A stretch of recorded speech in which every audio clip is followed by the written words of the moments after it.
kayo ngayon, no? Umaga, nagduluksa kayo ngayon, no? Earth signs. So, condolence for some of you dyan, mga earth signs natin, no? So, huwag kayo, kumaga, right now, just feel the pain, no? So, hindi naman yan magtatagal. So, yun nga, you're in a healing process, no?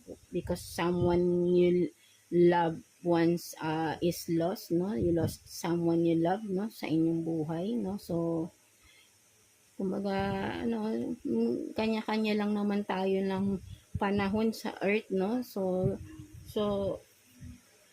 I hope na ma-accept mo din ito, kung ano man tong, sino man yung nawala, na importante sa inyo, earth sign, is ma-accept nyo din siya.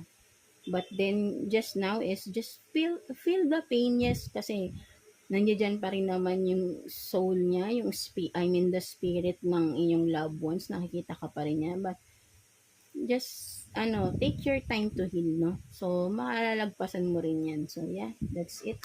So, what else para sa ating mga earth signs, Taurus, Virgo, and Capricorn? Tignan natin anong meron sa ating mga Taurus, Virgo, and Capricorn. What else? Universe, please. Para sa ating mga earth signs. What else? Para sa ating mga earth signs, please. Universe. 2 cards down. So, one more card, please. One more card, please. Universe, please. One more card for the earth signs, Taurus, Virgo, and Capricorn, please. One more card. Oops. Mukhang tatlo ata yung lumabas na. So, let's see. Tignan natin. Sige, kunin natin yan. So, you have this Ace of Swords. Ace of Swords. 6 of Cups in reverse. And King of Wands. What else? 6 of Pentacles in reverse.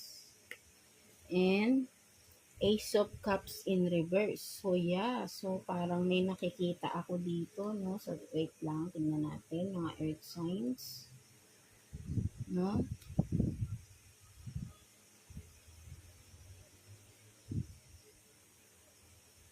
So, with this Ace of Swords, no? Yun nga, no? For some of you, earth signs, earth signs, no? Yun nga, no? Merong nangyari, no? Merong nangyaring, or ayun nga, meron kayong pinagdaanan na nangyaring